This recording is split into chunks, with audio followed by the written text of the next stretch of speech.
Friends, good morning అండి. Welcome back to my channel. అందరు ఎలా ఉన్నారండి? మేమైతే చాలా బాగున్నాము. ఈరోజైతే నేను కాటన్ శారీస్ కావచ్చు, కాటన్ షర్ట్స్ కావచ్చు, డ్రెస్సెస్ కావచ్చు, దేనికైనా పెట్టుకోవచ్చు ఈ యొక్క గంజి. ఇలా తయారు చేసుకున్నటువంటి గంజి అనగానే మనం ఏమనుకుంటాము, అన్నంతో చేస్తున్నటువంటి గంజి కావాలి, లేదు అంటే బయట దొరికేటువంటి స్టార్చ్ పౌడర్ కావాలి, లేదంటే రివైవ్ కావాలి. ఇవన్నీ ఉంటే మనము గంజి అయితే పెట్టుకోవచ్చు అనుకుంటూ ఉంటాం కదా. ఇవేవి అవసరం లేదు, మన ఇంట్లో ఉన్నటువంటి దాంతోనే గంజి అనేటువంటి తయారు చేసుకోవచ్చు. అది ఏంటి అనుకుంటున్నారా? బియ్యం పిండి. ఈ యొక్క బియ్యం పిండితో మనము ఈజీగా ఇంట్లో గంజి తయారు చేసుకోవచ్చు. అది ఎలా అనేది చూపించేస్తాను, వచ్చేసేయండి. నచ్చినట్లయితే లైక్ చేయండి, షేర్ చేయండి. సబ్స్క్రైబ్ చేయకుండా చూస్తున్నట్లయితే ప్లీజ్ సబ్స్క్రైబ్ చేసుకొని సపోర్ట్ చేస్తారని ఆశిస్తున్నాను. అదేంటంటే ఇక్కడ నేను ఒక 10 చీరలకు పెట్టుకుంటున్నాను గంజి, కాబట్టి ఇంత తీసుకుంటున్నాను. మనం తీసుకునేటువంటి చీరల క్వాంటిటీని బట్టి, మనం డ్రెస్సెస్ని బట్టి, ఒకవేళ షర్ట్స్కి పెడితే వాటిని బట్టి ఉంటుంది.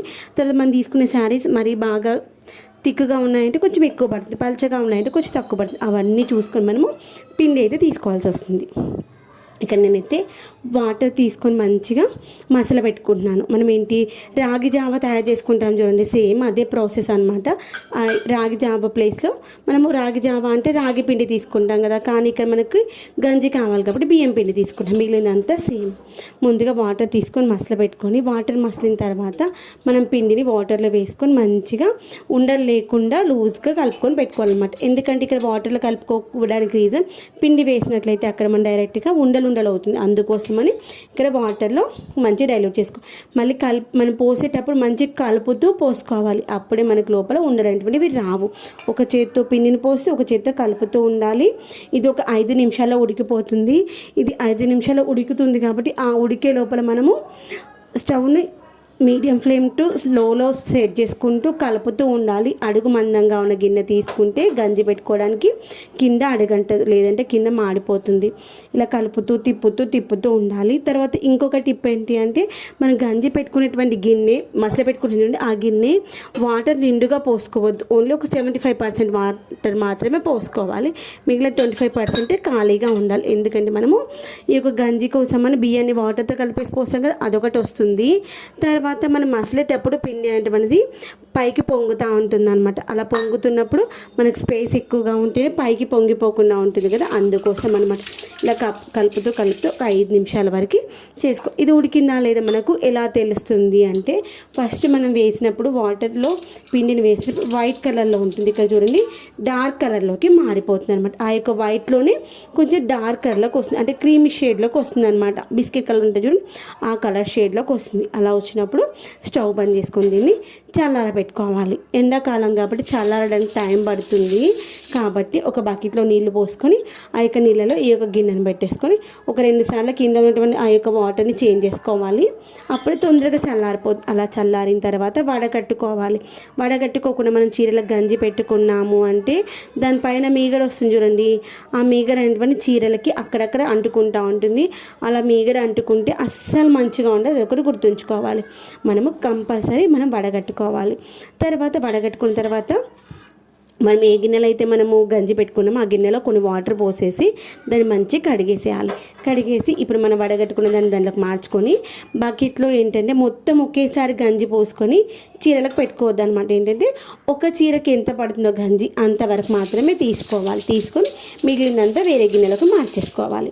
తర్వాత మళ్ళీ ఇక్కడ గంజి ఎంత క్వాంటిటీ తీసుకోవాలనేది ఎలా తెలుస్తుంది అంటే, మనకి పల్చగా ఉన్న చీరలకైతే గంజి ఎక్కువ అవసరపడదు. గంజి పోసుకొని కొంచెం వాటర్ వేసుకోవాలి. లేదు కొంచెం థిక్గా ఉంది కాటన్ అనేటువంటిది అనుకున్నప్పుడు మనం అక్కడ ఏం చేయాలంటే వాటర్ క్వాంటిటీ అనేటువంటిది వేయాల్సిన అవసరం లేదు. వేసి ఒకవేళ తక్కువ వేసుకోవాలి. తర్వాత కొన్ని చీరలు మనకి లైట్ కలర్స్ ఉంటాయి, కొన్ని చీరలు డార్క్ కలర్స్ ఉంటాయి, కొన్ని కలర్స్ పోయేటివి ఉంటాయి, కొన్ని కలర్స్ పోని ఉంటాయి. అవి ఎలా చూసుకోవాలి అంటే, కలర్ పోయే చీరలు ఉన్నప్పుడు లాస్ట్లో పెట్టుకోవాలి. కలర్ పోకుండా లైట్గా ఉన్నవి వైట్ కలర్స్ ఉన్న శారీస్ ఫస్ట్లో పెట్టుకోవాలి. తర్వాత మనకింటి కొన్నిటికి కాటన్ మిక్సింగ్ ఉంటుంది, కొన్నిటికి కాటన్ మిక్సింగ్ కూడా ఉండదు కదా. కాటన్ మిక్సింగ్ లేని వాటికి వాటర్ అనేటువంటిది యాడ్ చేసుకోవాలి. కాటన్ మిక్సింగ్ లేని దానికి ఇక్కడ మనకి సిల్క్ మిక్స్ ఉన్న దానికైతే వాటర్ యాడ్ చేసుకోవాలి ఎక్కువగా. కాటన్ మిక్సే, ఓన్లీ కాటన్ ఎక్కువగా ఉండడానికి వాటర్ తక్కువ యాడ్ చేసుకోవాలి. తర్వాత కొన్ని కలర్స్, డార్క్ కలర్స్ ఉంటాయి, కలర్ పోనివైనా కానీ కొన్ని డార్క్ కలర్స్ ఉంటాయి, కొన్ని లైట్ కలర్స్ ఉంటాయి కదా. లైట్ కలర్స్ వాటికి మనము బ్లూ వేసుకోవాల్సిన అవసరం లేదు, కానీ డార్క్ కలర్ ఉన్న వాటికి మాత్రం బ్లూ వేసుకోవాలి. అలా బ్లూ వేసుకోవడానికి రీజన్ ఏంటంటే, బ్లూ వేసుకోవడం వల్ల మనం వేసినటువంటి గంజి తెల్లగా ఉంటుంది కదా, అది తెల్ల తెల్లగా పైకి కనిపించకుండా ఉంటుంది. అందుకోసమని మనము బ్లూ వేసుకోవాలి. అయితే ఫస్ట్ మన దగ్గర ఉన్నటువంటి చీరల్లో మనం ఫస్ట్ సపరేషన్ అయితే పెట్టుకోవాలి. లైట్గా ఉన్న చీరలు ఫస్ట్ పెట్టుకోవాలి, డార్క్గా ఉన్న శారీస్ తర్వాత పెట్టుకోవాలి. ఇవన్నీ కలర్ పోనివైనా కానీ, ఒకవేళ కలర్ పోయే శారీస్ ఉంటే మాత్రం లాస్ట్లో పెట్టుకోవాలి. ఎందుకంటే వీటిలో ఉన్నటువంటి వాటికి అన్నిటికీ కొంచెం కొంచెం కలర్ వస్తుంది కదా, ఆ కలర్ అంతా పోతుంది.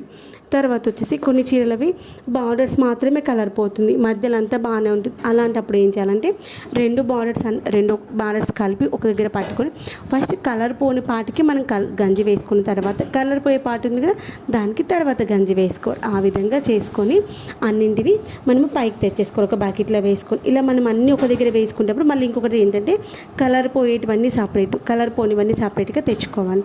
తర్వాత దండం పైన ఆరేసుకునేటప్పుడు మనము నీట్గా ఆరేసుకోవాలి.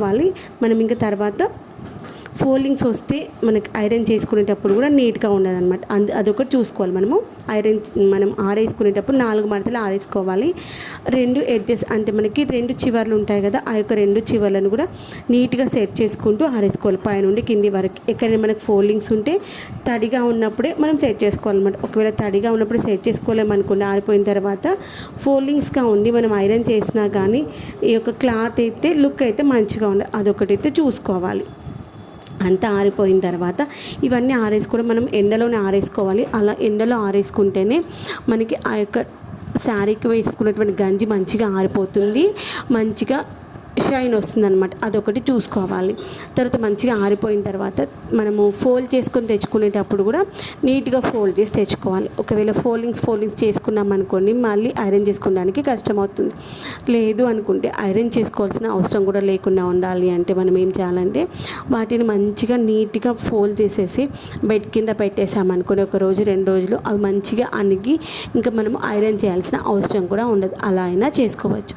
మనం ఐరన్ చేసుకునేటప్పుడు వాటిని ఆల్రెడీ 4 మడతలు చేసుకున్నాం కదా, అలా 4 మడతలుగా ఉన్నటువంటి దాన్ని మనం వాటర్ స్ప్రింకిల్ చేసుకుంటూ ఐరన్ అయితే చేసుకోవాలి. ఫస్ట్ మనం ఐరన్ బాక్స్ క్లాత్ పైన పెట్టుకునేటప్పుడు పక్కన మనం ఒక క్లాత్ వేసుకుని దానిపైన ఐరన్ చేసాం. ఫస్ట్ అక్కడ చెక్ చేసుకోవాలి, ఎందుకంటే క్లాత్ పల్చగా ఉంటుంది కాబట్టి. ఒక్కోసారి ఎక్కువసేపు అలానే ఆన్లో ఉందనుకోండి, ఐరన్ బాక్స్ హీట్గా ఉంటుంది కాబట్టి మనకి కాలిపోయే ఛాన్సెస్ ఉంటాయి. ఒకసారి పక్కన చెక్ చేసుకోవాలి. ఇంతే ఫ్రెండ్స్, ఈజీగా మనము ఈ యొక్క స్టార్చ్ అయితే పెట్టుకోవచ్చు.